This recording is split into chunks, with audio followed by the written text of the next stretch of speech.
serial killers rarely show themselves in anything else.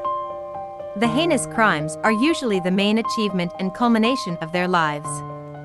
They invent noble excuses for their atrocities and blame the victims for what happened.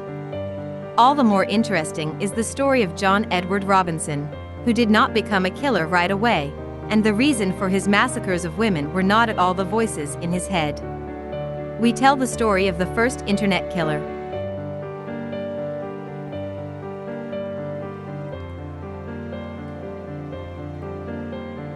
In 1957, Queen Elizabeth II hosted a delegation of the best American Boy Scouts. The troop of 120 young trailblazers was commanded by 13-year-old John Edward Robinson at a performance at London's Palladium Theatre. The Illinois boy so excelled at orienteering that he earned the movement's highest rank, the Eagle Scout badge. As the newspapers reported at the time, John was chosen as the leader of the American Scouts representation in Europe for his scholastic achievements, great scouting experience, self-control, and charming smile. Backstage at the Palladium, the teenager was seen by famous movie actress Judy Garland. She kissed him on the cheek, as all the Chicago newspapers trumpeted.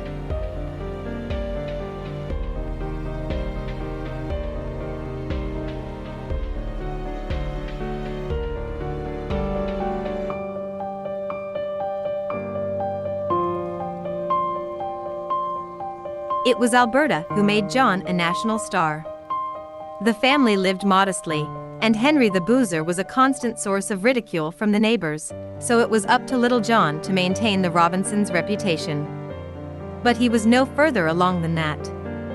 The younger Robinson was kicked out of Catholic school for failing, and he left the college, where he had studied to operate X-ray machines, after 2 years on his own. Later, Robinson appeared in Kansas City, Missouri. There he married Nancy Jo Lynch and led quite a decent life until the second half of the 1960s. John even worked for several years as a lab technician and secretary to the famous Dr. Wallace Grant, former personal physician to President Harry Truman.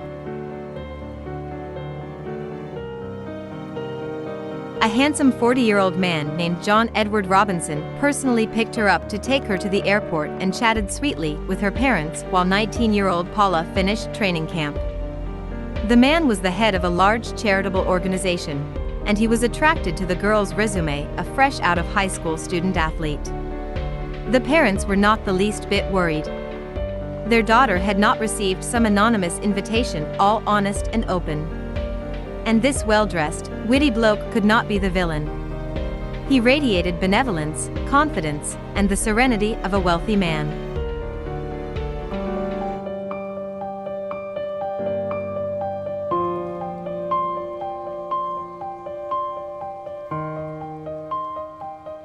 Investigators contacted John Edward Robinson, but he said he had put the girl on a plane to Texas and had not heard from her since.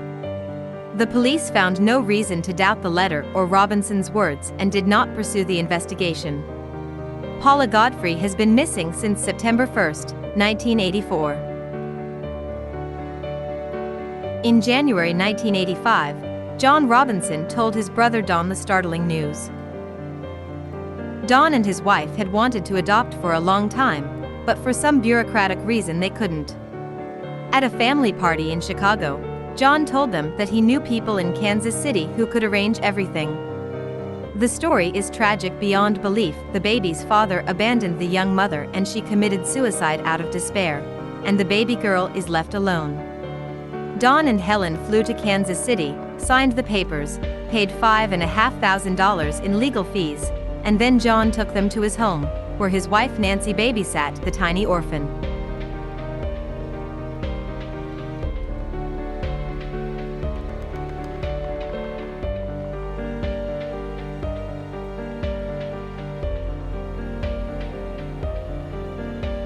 The body of 19-year-old Lisa Stassi, the girl's mother, was never found.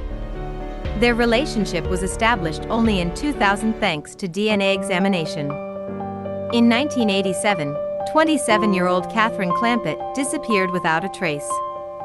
She took a job with Robinson's company. The solid businessman from Kansas City promised her lots of travel and fancy clothes at the firm's expense.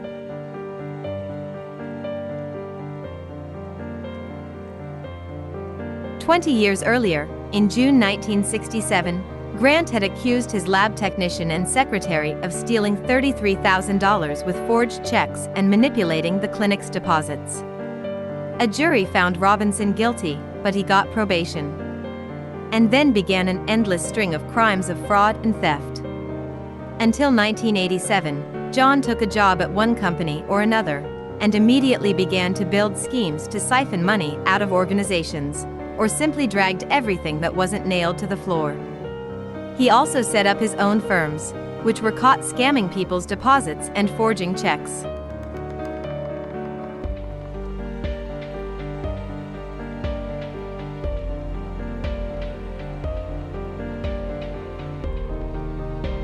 Robinson's criminal activities attracted police officers, but more often than not he was fined or given suspended sentences.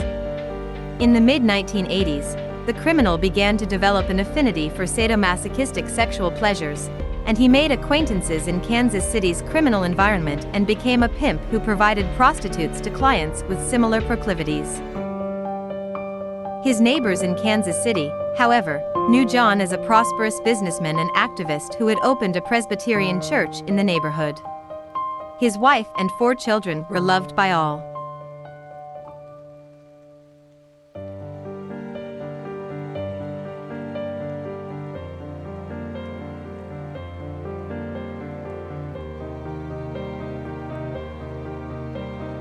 Moreover, it appears that Robinson managed to hide his secret life of crime from his family as well. At least, after his arrest in June 2000, none of the family was able to give any intelligible testimony. They were quite genuinely surprised at the charges against their father, husband, and brother. In all this time, Robinson surprisingly managed to avoid serious prosecution, though this was due rather to the connivance of the police, courts and supervisory agencies, which for some reason overlooked the antics of the professional crook. In cases that threatened Robinson with heavy sentences, he received suspended sentences or was released on bail after a couple of months in jail. The only person who really regarded John as a dangerous man was Missouri County Probation Officer Stephen Heinous. He was the first to link the disappearances of Paula Godfrey, Lisa Stassi, and Catherine Clampett to Robinson.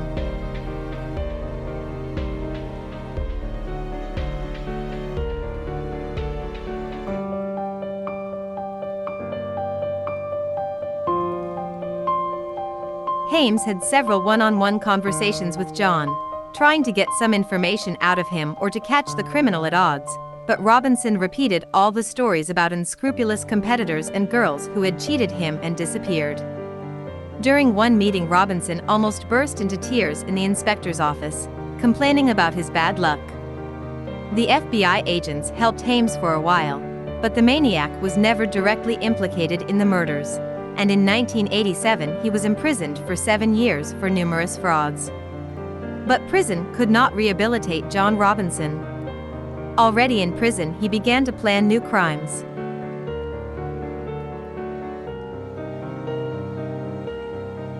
At a Missouri correctional facility, he met his next victim. Robinson charmed Beverly Bonner, a 49-year-old prison librarian. John promised her he would get her a decent job upon her release. Robinson was released from prison in 1993. That same year, Bonner divorced her husband, followed the crook to Kansas, and disappeared.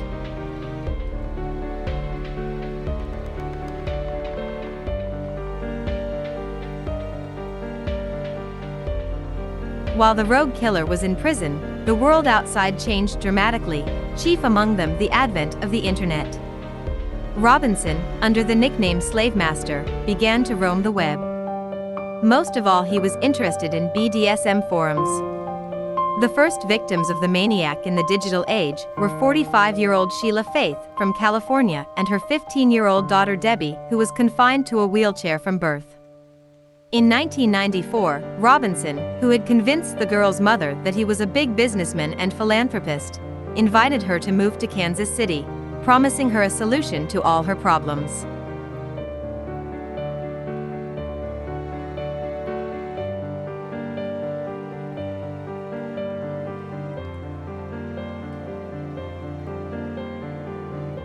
Sheila agreed. She and her daughter disappeared as soon as they arrived in Kansas, and Robinson was on welfare for several more years.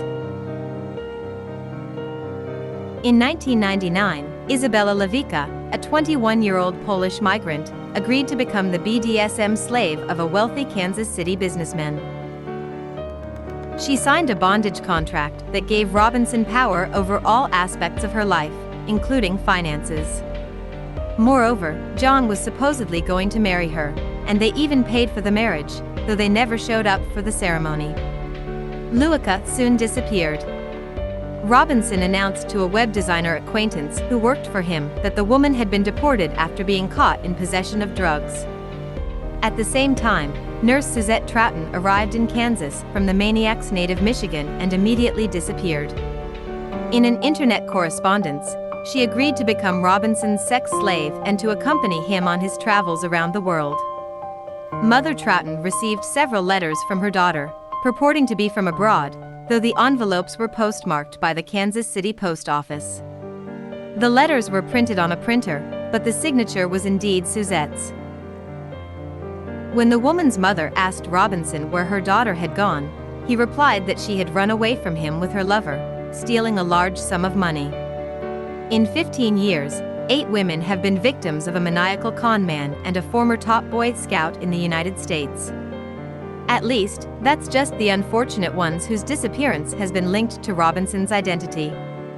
By the end of 1999, police were increasingly turning their attention to John in connection with the disappearance of women.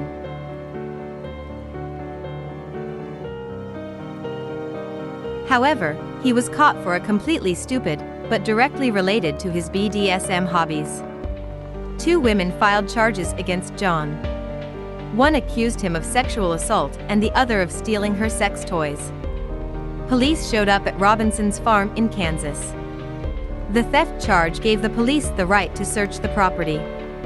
That's when the worst was revealed. Operatives discovered 2 barrels in which Lewica and Troughton's bodies were decomposing. At the same time, investigators in Illinois went to the 2 garages rented by Robinson with warrants. There they found 3 more barrels containing the bodies of Bonner, Faith, and her daughter Debbie. All of the victims had been killed by blunt force trauma to the head. Most likely the weapon of the maniac was a hammer. The court proceedings lasted more than a decade. The Missouri and Kansas court systems imposed different sentences, overturning some and imposing others. John Edward Robinson, 78, is currently on death row at El Dorado Prison in Kansas.